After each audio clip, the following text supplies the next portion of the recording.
Hey everybody, and welcome to the third episode of the Kick Out at 2 podcast. I am Christopher the Wilkman Wilkins here with Righteous Jesse Butler. How's it going, guys? For the third week in the row, we're here. We got a lot to talk about this week, too. A lot happened in wrestling. Yeah, a lot happened. This is going to be a different episode. We're going to do a Hell in a Cell recap today and just talk about the big week that wrestling's been having. Last week's episode was awesome with Jason James, formerly of TNA, now with Global Force Wrestling. A lot going on for that company right now. Yep, and we've been getting listens on SoundCloud and hopefully getting the subscriptions and everything. We're on iTunes now, so please go check out that iTunes. Go to iTunes, search Kick Out at 2, subscribe, listen, download, just anything for us. The outpouring of support has been awesome from people that we know to people we barely know. We've been getting a lot of listens, and it's just been awesome for us. I want to thank What a Maneuver again for giving us a shout out. Those guys are awesome. I'm wearing the Sasha is my favorite wrestler shirt right now. Always the best dude. Always looking out for Nashville. Nashville and Nashville wrestling. Hardcore, Nashville wrestling. And if you want to follow him at Twitter, it's at WA Maneuver, and the website's whatamaneuver.net, where you can pick up some of the sickest wrestling t-shirts in the game. And print out your own Cesaro section sign if WWE happens to be coming near you, or any wrestling event, really. I mean... Yeah, take a Cesaro section sign to any wrestling. Show that man support so that maybe one day he will be the champion that we deserve. Of every federation ever. Yes, of all of them. I mean, let's just take a second to talk about where those signs are going. Like, they're getting pulled on to television. Yeah. I mean, he's getting talked about on Sam Roberts. The Cesaro section signs, on Monday, he had that one, he did that running uppercut to Owens. He carried a sign from the audience. Cesaro's all over the place, and they're going to have to take notice. He may be the next Daniel Bryan superstar. Deliver and connect. Yep. But, there's a lot to talk about this week. Full Impact Pro, the homies, yeah. Team IOU. Yep, Team IOU won their 6-man tag main event. It was a tournament, right? It was a 6-man showcase. They were representing Proving Ground Pro from the Midwest. Carrie has showed me some stuff from Proving Ground Pro. It's definitely something you guys should be checking out if you're not. They teamed up with, I believe his name is Jake Durden. I'm gonna feel really bad if I botch that. They teamed up with him and they went the distance, you know. Jake Durden. You can follow Carrie at Carrie Awful. You can follow his tag team partner Nick on Twitter as well.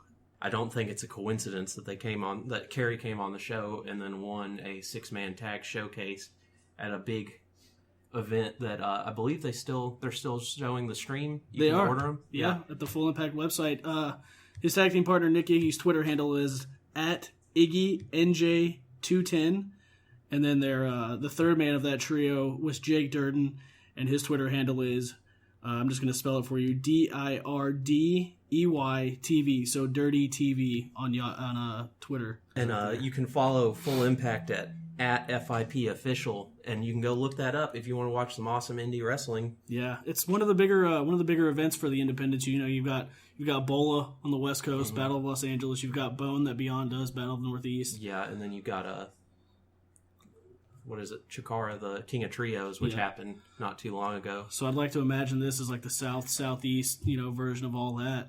Yeah. Big ups to Carrie, Nick, and Jake for bringing that home for the Midwest, Southeast, all the good brothers. Yeah, that's awesome.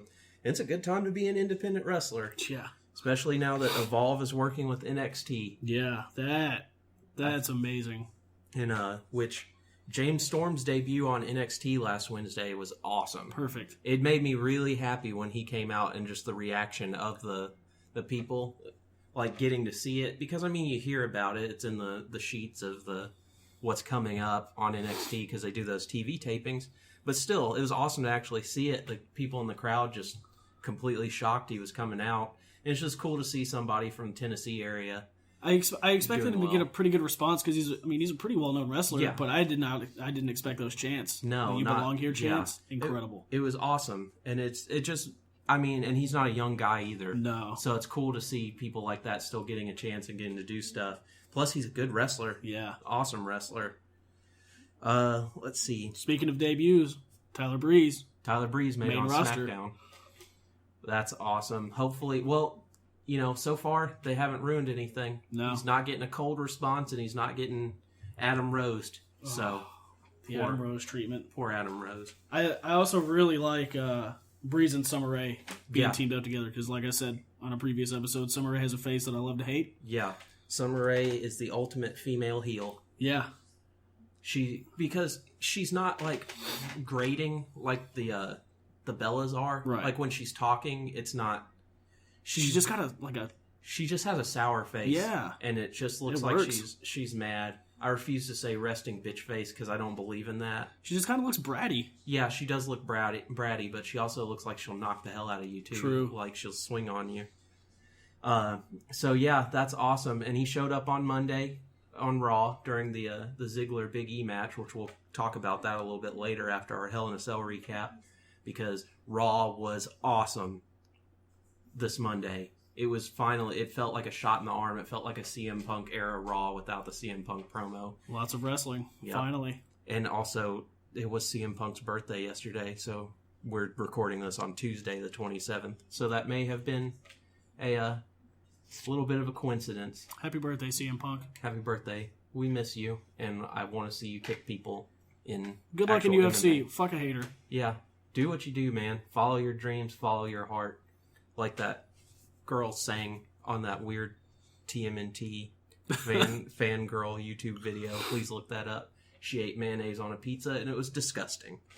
Who would do that? I don't know. Global Force, they did some TV tapings. Yes, they did. Just waiting to see where they go. They announced some of their champions. We got Magnus. Is their heavyweight champion. Yeah. I didn't read all the stuff on Twitter. I saw the belts, which they're awesome looking. Please look up the Global Force Championship titles. They're a breath of fresh air. They're not your typical, wrestling belts. They got some color to them. They're nice. They're not gaudy like the I always thought the TNA title was. I thought it was a little ugly. It looked like it just wanted to be the big hunk of gold from WCW, but yeah, affliction. Yeah, it looked like. That's a good way to put it. That's what I always thought. Yeah. But yeah, so they're well on their way. Hopefully they'll have some announcements soon. I can't wait to see what they've got. More wrestling on TV is good for everyone. Yeah. Oh, we goofed. We were talking about debuts and we missed a huge return. I mean, you can't not mention it. The Del Rio return? The Del Rio return. I was saving it for the Hell in a Cell. I can't do it, man. I'm so excited. Yeah, we talked about it last week, how we wanted it to happen. I honestly thought it was one of those things that people talked about, like Kurt Angle coming back to WWE when his contract was out, and then it didn't happen. But Del Rio's back, and it was a shot in the arm for the WWE. I heard that Real Americans music, and I got so bummed. My roommate doesn't watch wrestling, and he watched Hell in a Cell with me. And when I heard that Real American music, I was just yelling at the TV. I was so bummed. And I saw Zeb Coulter, and I was like, wait a minute. And then Del Rio came out, and he just looked at me, and he was like, I don't think I've ever seen you get so excited about anything on TV. And it's awesome. Zeb Coulter's back, too. Dutch Mantell, who trained our buddy Kerry Awful, who was on here on the inaugural episode. So maybe down the road we can get Dutch, Zeb, on the podcast. That'd be incredible. Because for days. I'm going to throw out some positive energy and say something like that. And then maybe it'll happen. And then maybe, if we get bigger, Del Rio. I'm throwing it out there. I don't know if Del Rio's really done a podcast yet. I don't think so. I haven't heard him on one. He might be on like something random. But if we're throwing out positive energy, I'm going to go ahead and throw it out there. Shark Boy, if you're out there, if you're listening, I tweeted it. I miss your matches. Michael Modest, Disco Inferno, Glenn Gilberti, they're all behind me on this. We miss Shark Boy. There's a place for Shark Boy in professional wrestling still. There always will be. And there's a place on the Kick Out at 2 podcast for Shark Boy if he wants to ever talk to us. If you ever feel like coming out from beneath the 20,000 leagues under the sea, find your land legs. We're here. We'd love to talk to you. That would be awesome. Let's see. What else do we have? Ring of Honor's coming to Nashville. Yes, they are. It's going to be awesome. Like I said, you can print out your Cesaro section signs, or you can catch one of us at Ring of Honor with our Kick Out at 2 handmade flyers that we will be passing out to promote the show. You take it to the street team a little bit, try a different approach, take the punk rock route. Yeah, and if you already listen, give it to somebody else that looks like they may want to listen. Hang it on your wall. Yeah, because we want to have a good time. We want to talk about wrestling, and we want the wrestling community to come together and listen to each other and have things to say about it without being kind of jerks about it on Bleacher Report to people. Just watch wrestling, have fun, talk about it with your friends. Talk about it with us on Twitter, at KOAT podcast on Twitter. Yeah. You almost botched it. The Twitter handle. Dude, I'm out there today. It's okay. It's a Tuesday and it's been rainy all over here nonstop. Good time to watch wrestling. Yeah.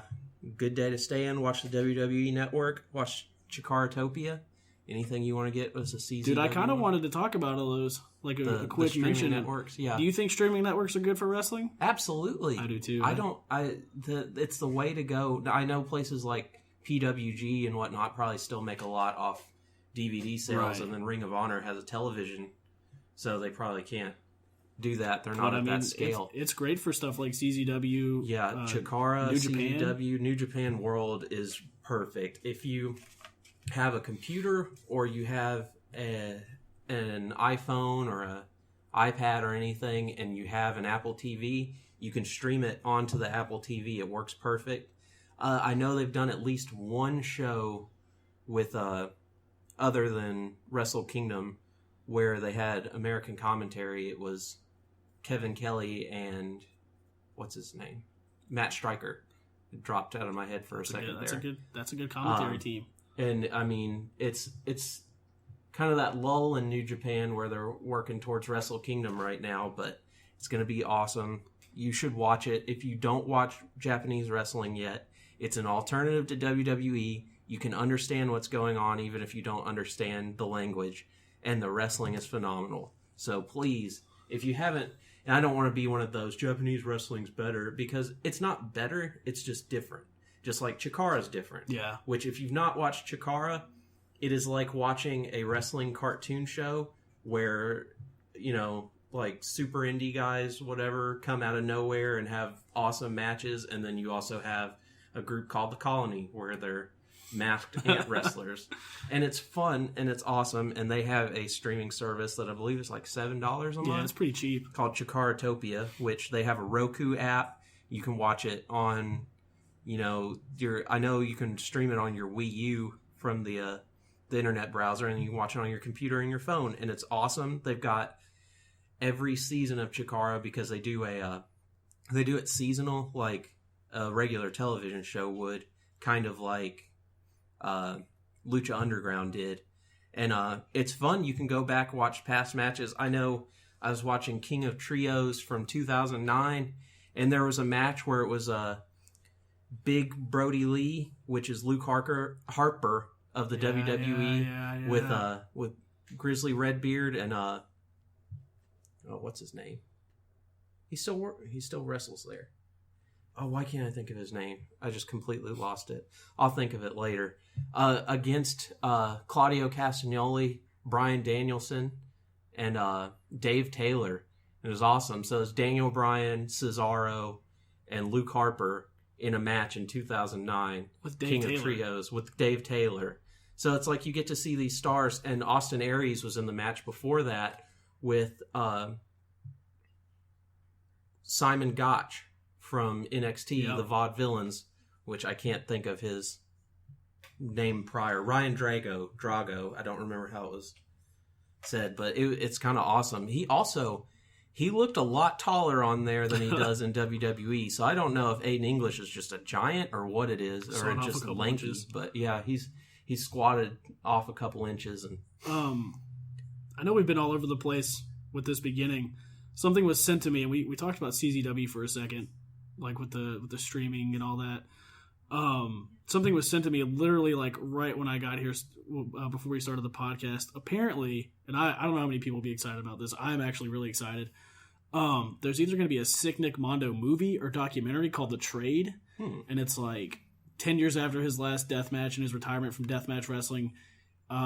He sees like a whole new, I guess, generation of deathmatch wrestlers, and it's kind of like he's bummed about it.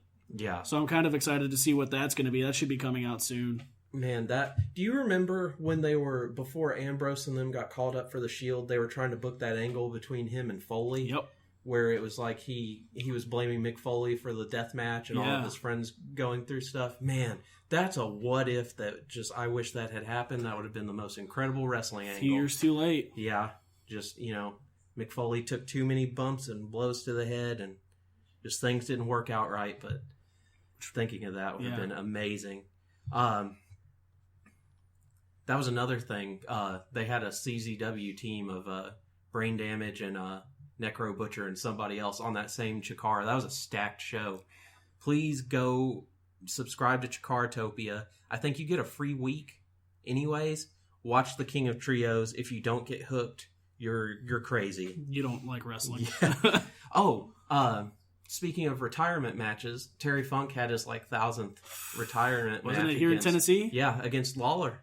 Man, I saw something about a fireball. Yeah, he took it to the face, I guess. Again, I wonder if he did a moonsault. I hope he did. Well, I don't know in a Lawler match. Lawler probably would have moved out of the way. Yeah. There's nothing like seeing a Terry Funk moonsault in person. I got to see one in TNA, and it's amazing. It's a Terry Funk moonsault. Dude, Terry Funk is an invincible old man. A lot of people talk about people when they pass and how sad they're going to be. Terry Funk's going to mess me up. Dusty Rhodes was bad. Piper was bad. Yeah. Funk's going to be bad. I wish he showed up on WWE television from time to time. Yeah. Oh, which was another thing I was thinking of. They always talk about best for business. You know what would be best for business? And hopefully this reaches the man's ears. Pass it around. Get it to anybody. If you hear it, say it in passing. Say you heard it on the Kick Out at 2 podcast. We want Mick Foley on NXT television, in ring talking, just one segment where he has something to do with somebody. I don't see a better place in the world for Mick Foley right now than on NXT TV, helping put over younger stars. Because and Terry Funk. Terry Funk loves putting over young talent. Yeah, which I don't see them letting Terry Funk wrestle. And there's no way he's passing an NXT. He could be like physical. A coach though. But Mick Foley and Terry Funk having some sort of. Just think of the knowledge you could get from those two. If there was a takeover where I got to just see Mick Foley in the middle of the ring on a mic talking, even if it's before a Bailey segment where it's just Mick Foley giving Bailey a hug, that would rule. Please somehow get Mick Foley on NXT television. Do you remember? I don't remember which WrestleMania it was, but Trump versus McMahon, where it was like Umaga and Lashley. Yeah, dude, they could do like Funk and Foley with NXT guys. I'm just saying. Yeah, that would be cool. It'll never happen. No. Just that's throwing fantasy out booking. So there was news of WWE. Apparently, I don't know how true or not true this is, where they wanted some New Japan footage, and the president of New Japan apparently kind of shut them down, dismissed it. I think that would be okay. Did you read why he shut him down? Because he felt like they didn't believe that New Japan was a threat. Yeah, I don't know that I would take that stance in a sense. Mm-hmm. I think the relationship would be mutually beneficial. Yeah. In terms of New Japan is the world's second largest wrestling company. Yeah. Just it is. Now, there's no way if WWE was asking for it for free, that's asinine. Yeah. Just you don't know. You don't get to do that. And so I would completely be offended. If they were willing to pay money to New Japan for that footage, I think New Japan should do it just to get the eyes on the product a little bit. Yeah, I mean, it would be smart, especially with WWE working with Evolve. Yeah. I mean, there's so many doors that could be open. But, it's kind of one of those double-edged swords. You can see it both ways. Yeah. I would be offended, as they seem to have been, if there's even any, because, I didn't see anything specifically from that guy. I just, I read online, and you don't know what's real or not online. Right. Especially in the wrestling world. But, don't want to get Russo'd. Yeah. Ugh. Vince Russo is the worst human being on the planet. I have a soft spot for him. I don't know, man. I can't stand him. I would remember on the first episode when I said that I would rather have dinner with Chris Benoit on the last week of his life than ever be around Hulk Hogan. I would rather have dinner at Benoit's house an hour before he did everything than ever meet or talk to Vince Russo. Man. Because he's just that much of an infuriating human being. I met Russo once. Nice guy. Mm-hmm. I mean, I get it. Yeah. Every time I hear him, it's literally like he's standing over a toilet, like that episode of South Park where they're pooping out of their mouth. That's Vince Russo.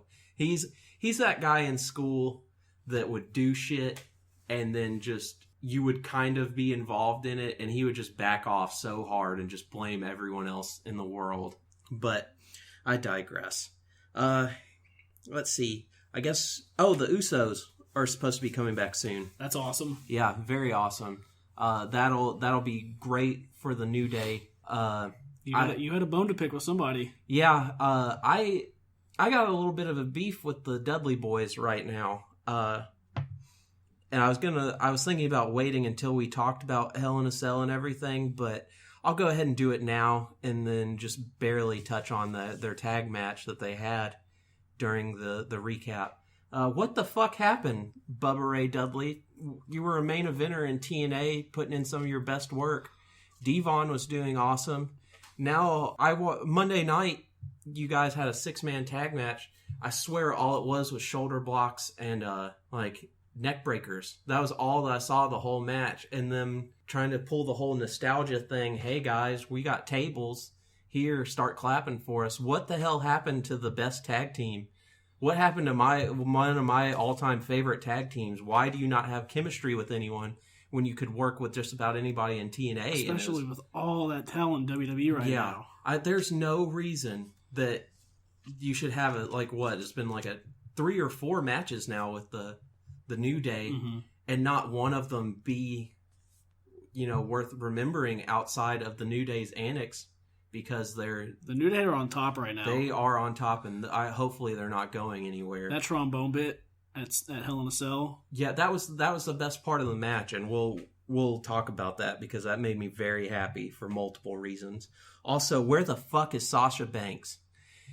I am getting so mad. I understand you wanting to put over Flair's daughter as the champ. I get using Paige to kind of get her out there. I know they have a boner for the Bellas forever, and I'm not going to shit on Nikki Bella because she, in terms of wrestling, she's improved 1,000-fold. Yeah, Brie Bella still leaves a lot to be desired in terms of in-ring work, but she's there. They're there. They're working. They do what they can, and I miss the days of Molly Holly and Lita and Ivory.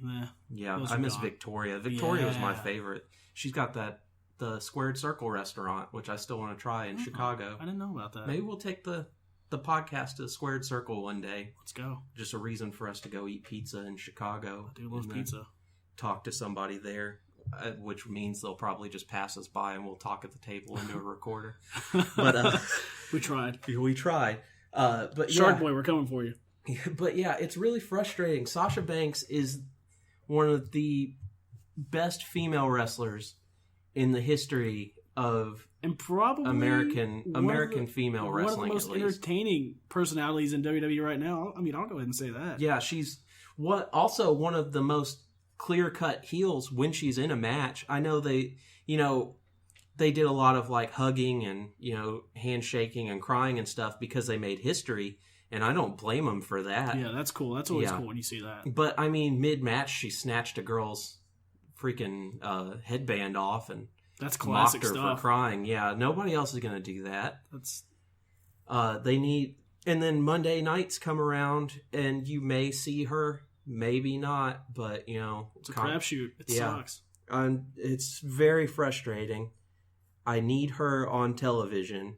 He's so adamant about this. He's actually wearing that What a Maneuver. Sasha Banks is my favorite wrestler, Eddie Guerrero rep. Literally, when I started watching NXT, I got to start watching on Hulu before the network was around.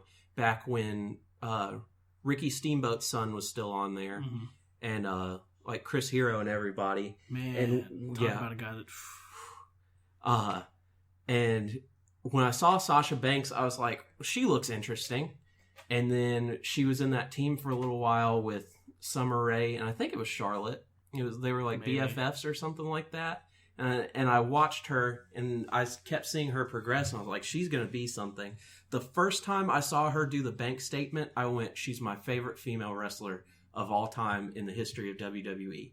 A backstabber to a crossface is one of the sickest finishers that anybody's done, and it was a female. And then, consistently, they keep talking about, Charlotte versus Natalya was like the best match and blah, blah, blah. And then they're like, I don't know how the other women's matches are going to... No, consistently, Sasha Banks in a main event position has outperformed every other woman on the card. Yeah. Because Charlotte works well with other people that already know how to work better than she does. But she's still new to all this, so that's understandable. Sasha Banks is pretty new to all this. She works like a main event level star already, and she's only got up to go.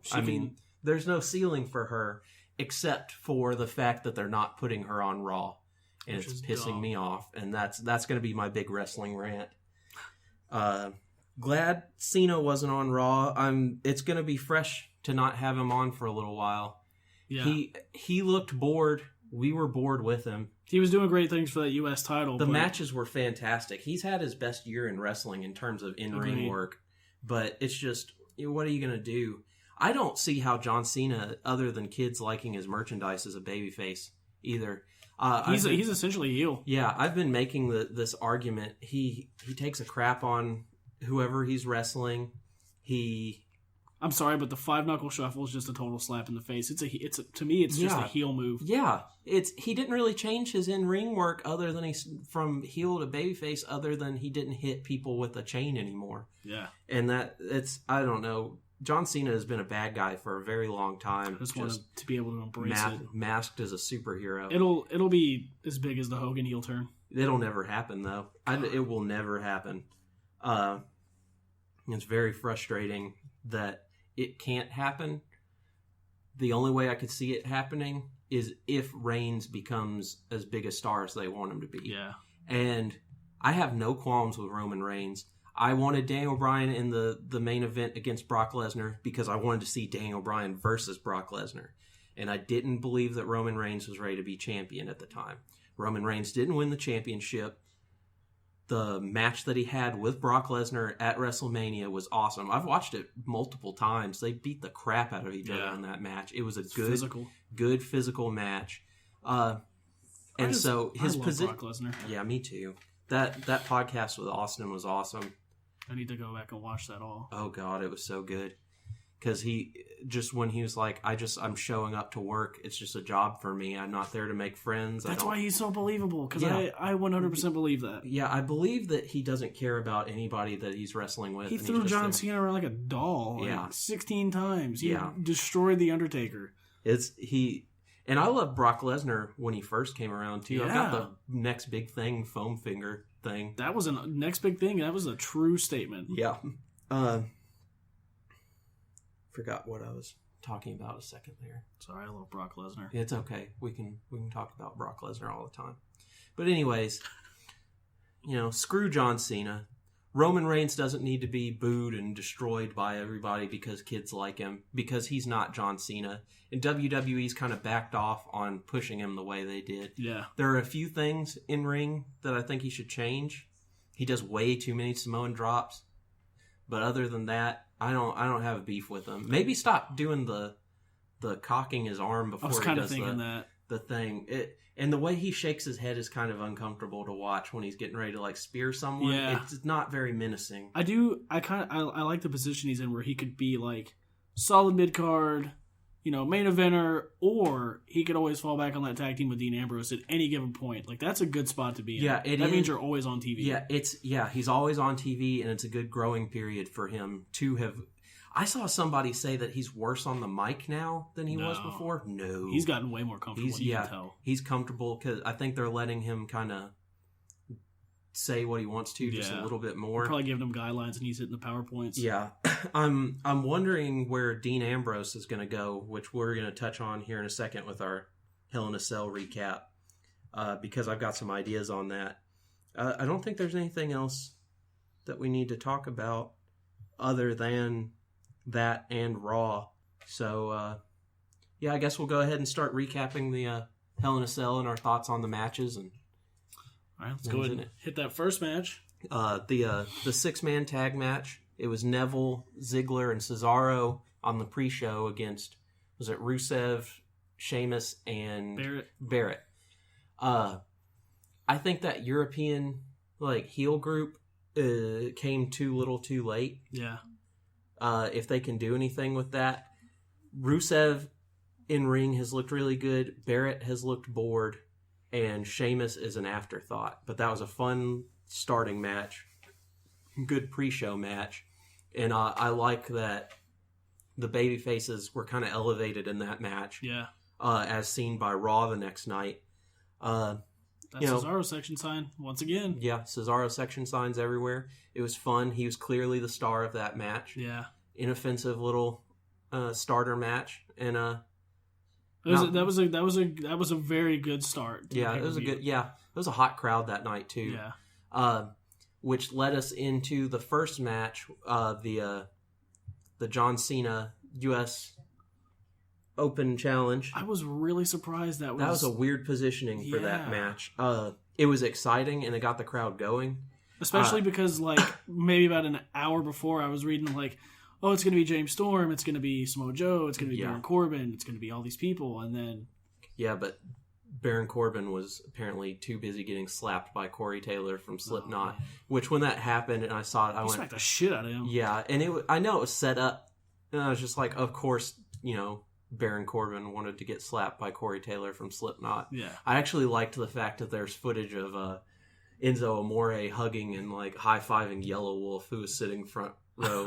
Even more, just the juxtaposition of those two men is hilarious to me.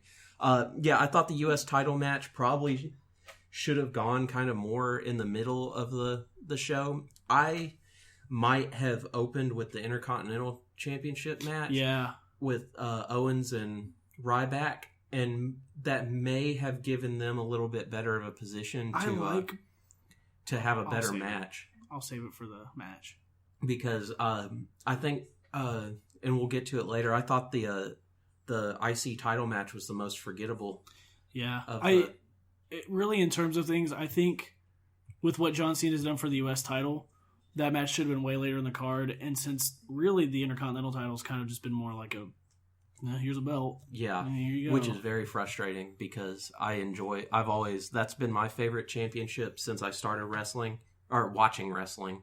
And I would much rather see that one more elevated than the U.S. title. Because the U.S. title, was a Southern championship and everything. Yeah. And I don't like the way it looks, and I don't like that.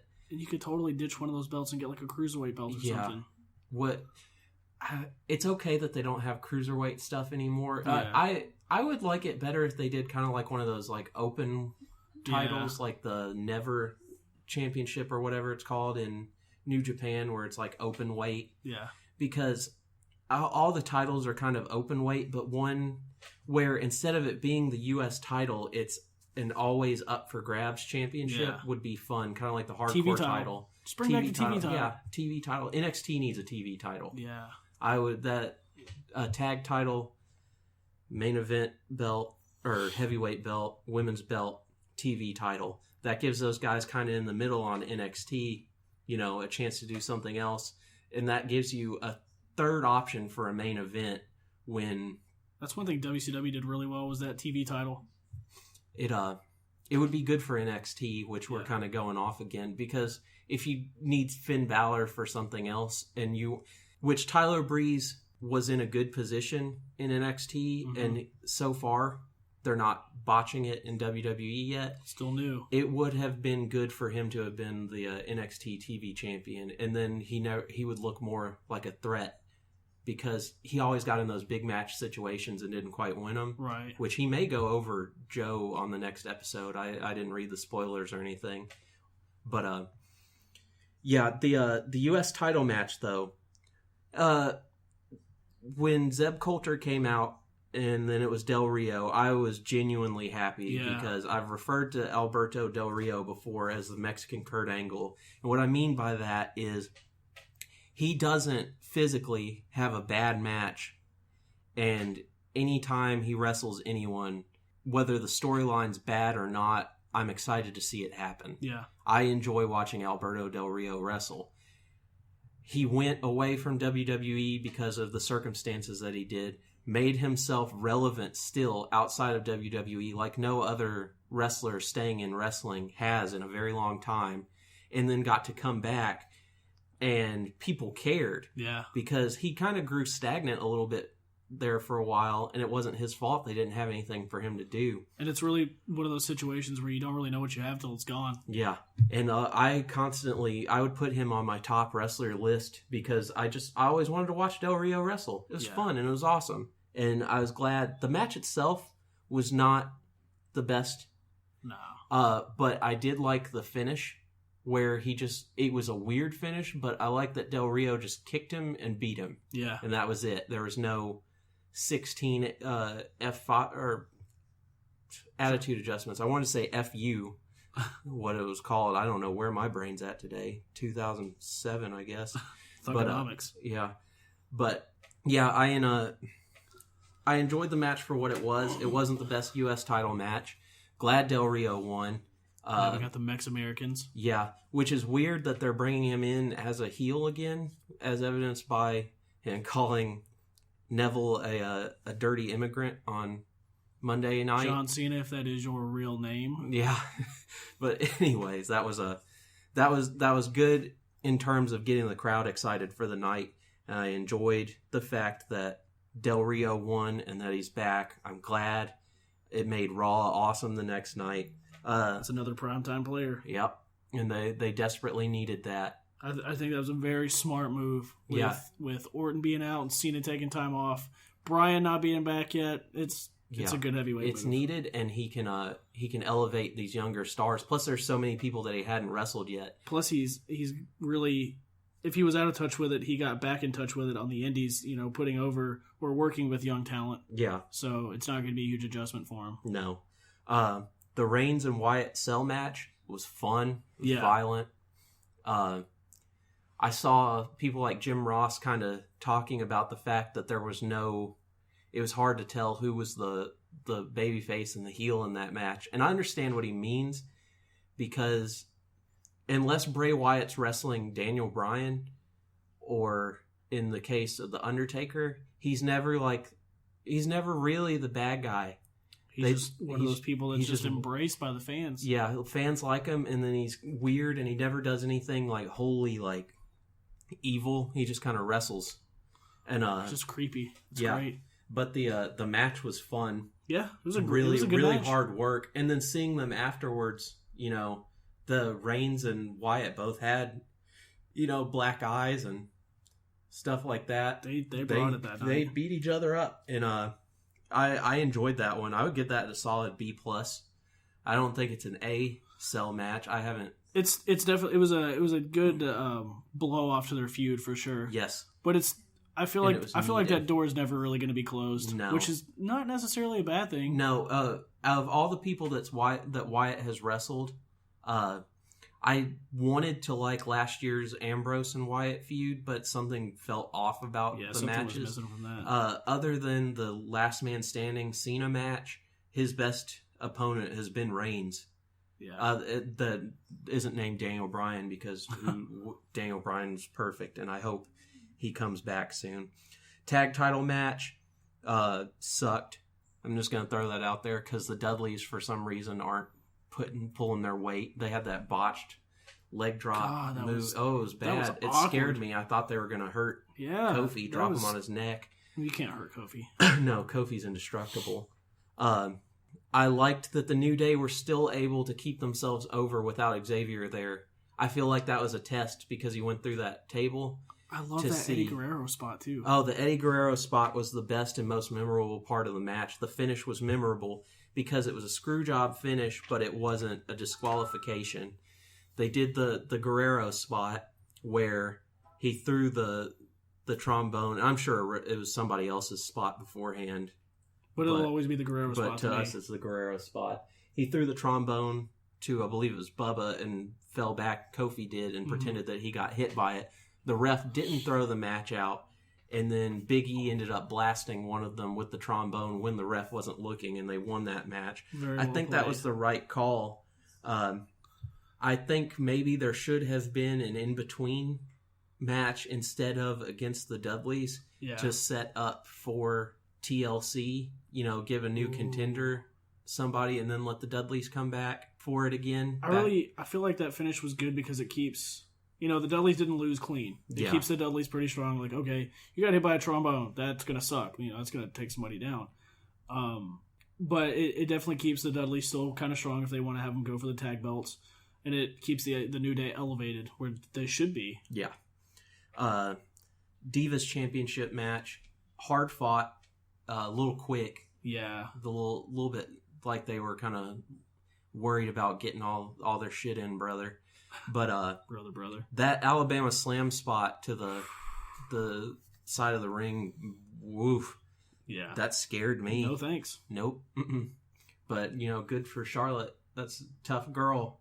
Tough person, I should say. I don't want that to be like ooh, she's tough for a woman comment, because I wouldn't do that.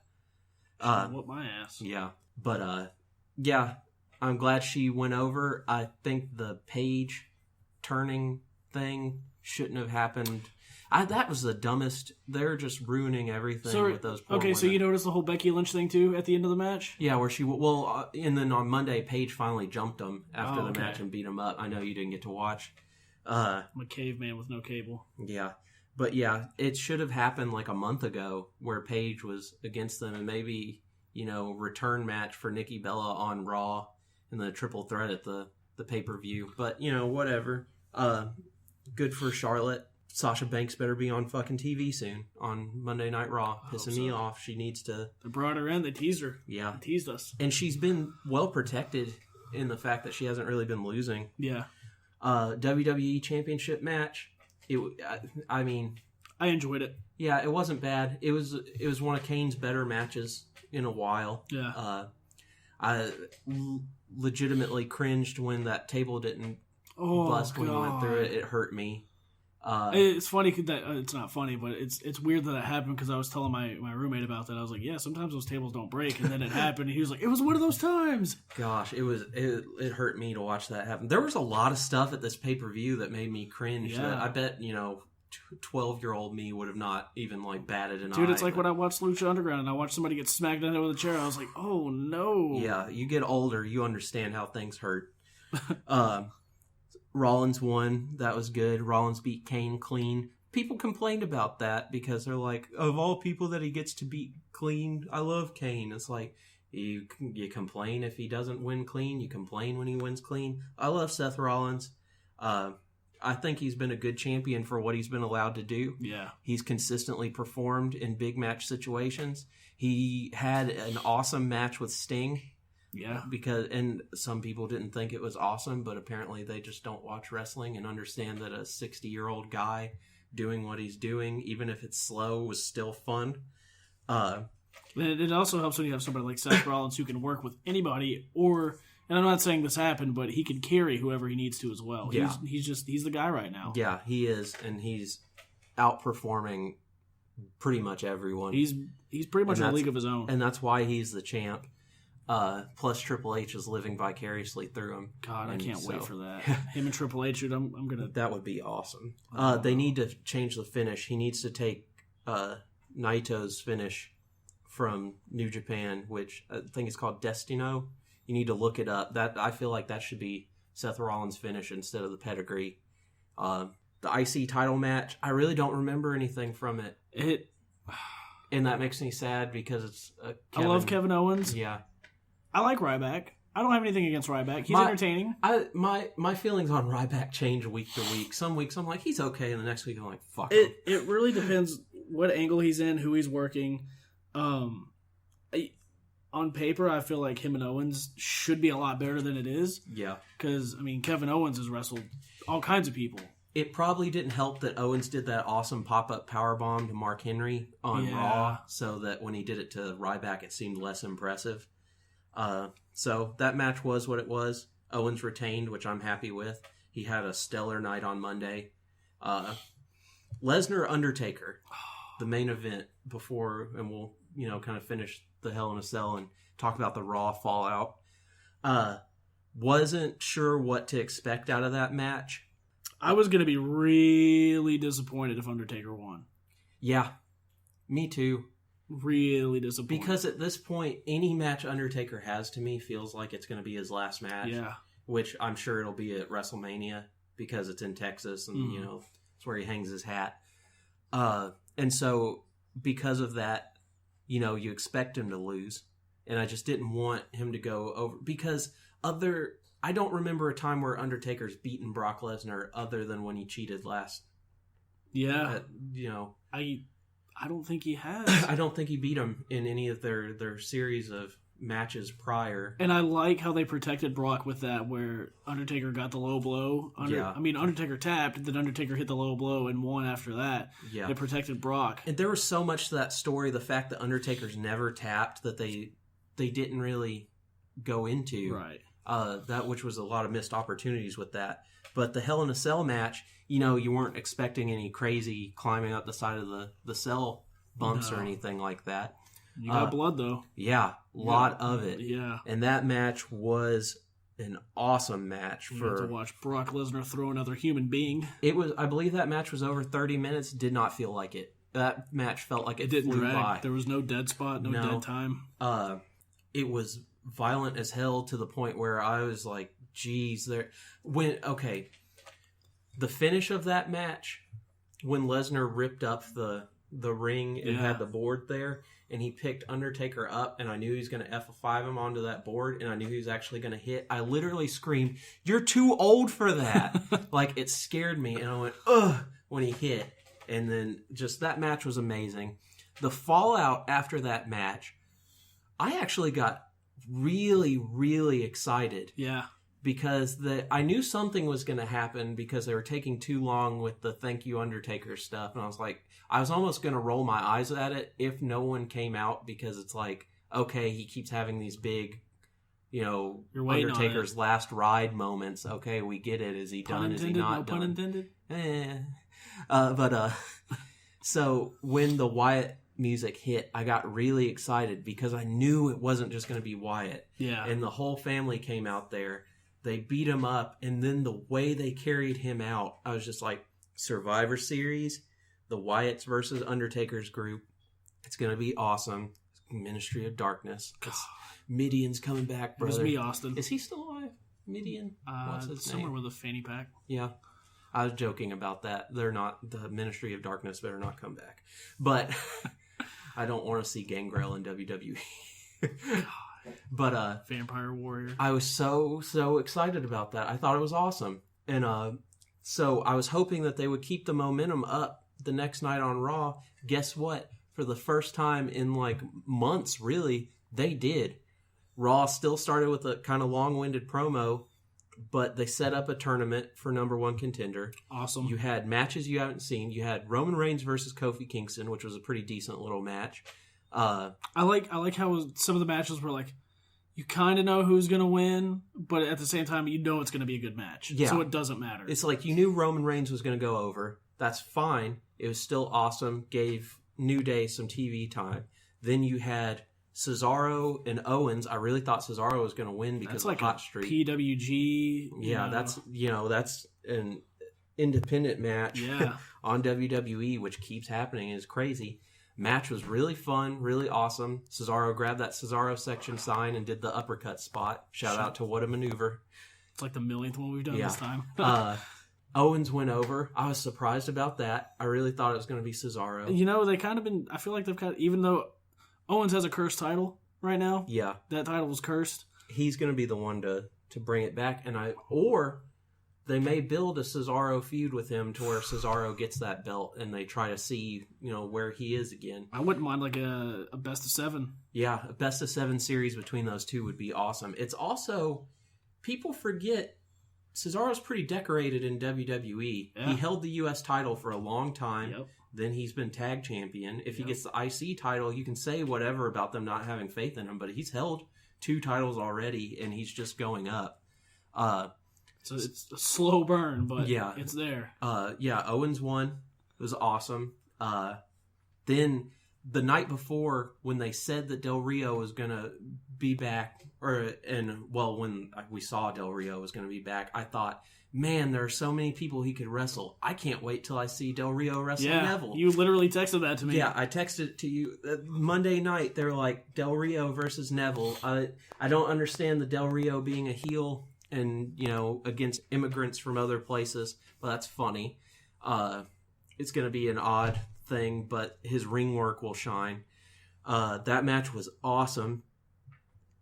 Del Rio, when kicking people, it sounds like he's for real, just demolishing them. Blasting them. There were awesome spots in that.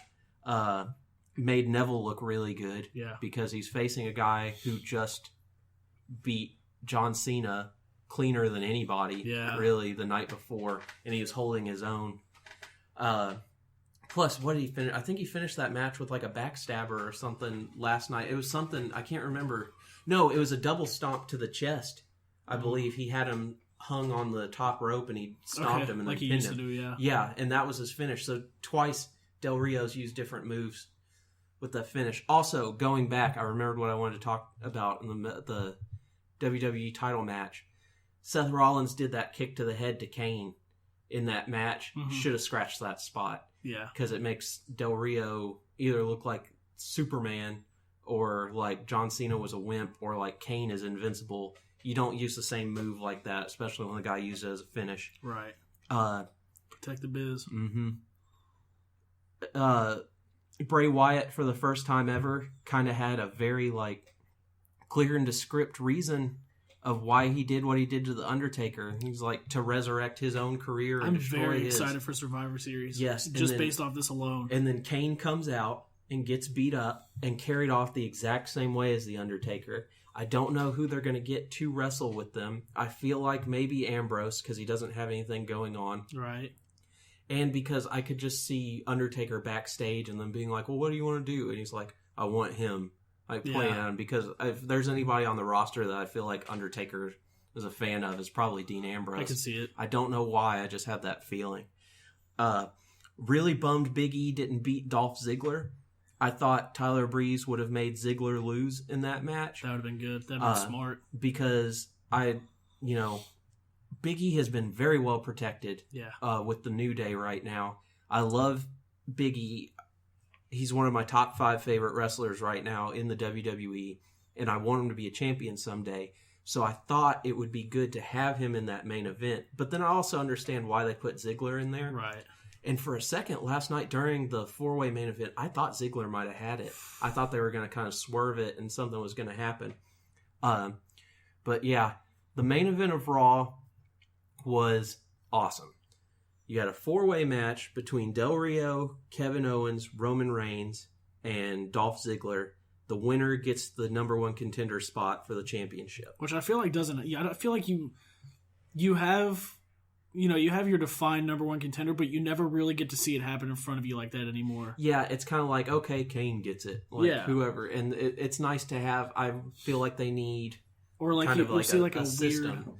Like how they have in the video games where it's like, oh, this guy's next, and they have, a bracket or whatever. You'll see like a weird backstage vignette, and it's like somebody's bitching about something. All right, well, you want a title shot, you got a title shot. Well, this was an actual, defined, hey, you get your shot. And when they did that, the crowd was so hot for it.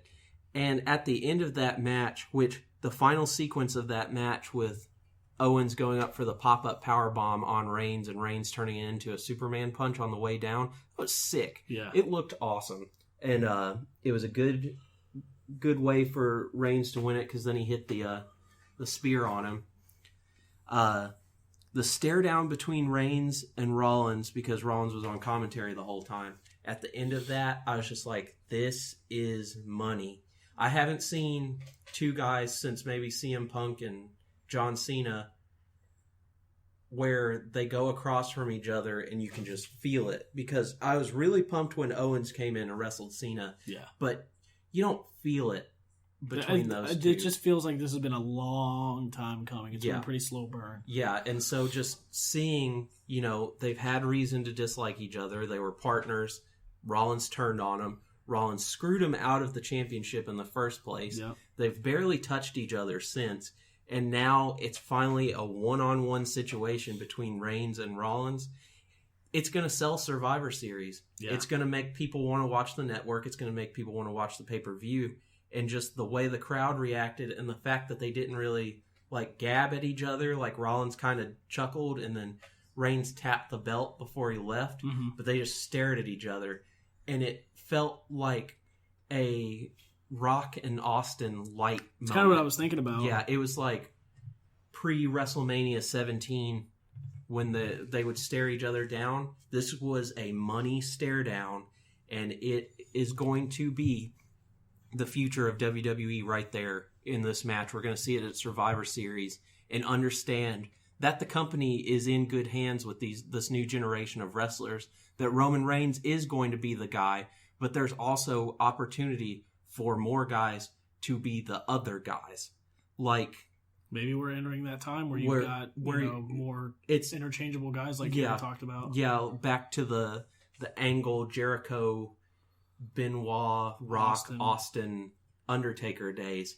I think those are coming. I think Bray Wyatt with a little bit of an ascension and better defined role could be a main eventer. You've got Cesaro, you've got Owens, you've got Rollins already on top and proving why he's on top in ring like Kurt Angle did. Yep. Because nobody wanted Kurt Angle as champion, and he fought out there and he had awesome matches and got himself over. And you've got Ambrose, and now you've got Reigns, who they want to be the guy. He's going to be the guy, and there's no reason that he shouldn't. Whether you want to whine about it online, he's got the look. The only thing I would say is change his in-ring gear. Yeah. I don't like that. I actually would like an angle where they complain about it. Saying it's like when D'Lo had the pads. I would say that he has an unfair advantage as a reason to get him to change it. Another cool thing would be when Austin was corporate Austin, or when Foley was corporate Mankind. Yeah. They had to change his gear. It's okay, you want to be the guy, you got to change your attire. Yeah. And try it out. And then, he could even go back and be the rebellious badass and just go back to his old stuff. Yeah. It'd just be a cool change up. Yeah. I don't like the pants and vest thing. It looks really... It doesn't... It's the only thing right now that takes Reigns being the guy away from me. But then, John Cena's wrestled in jorts for years, so... Yeah. What can I say? But yeah, I think it's a really exciting time for WWE. I think that they're about to have an upswing from now until WrestleMania. I hope the writing stays consistent like it did on Monday and things go places, because I have not been as excited for WWE television as I have from Sunday until Monday. And you talked about those guys that you feel are the future. Del Rio just came back. And Del Rio's back, yeah. You've got Ziggler, who's interchangeable at any point. Big E, who's well on his way. He's not been rushed at all. No. When he got that Intercontinental title here in Nashville, the place exploded. Yes. So he's well received. So you have people that are on the cusp of being your gigantic stars. Let them go. Yeah. And they're letting them go now with Reigns and Rollins. You talk about brass rings and people not being hungry. I think you got a whole...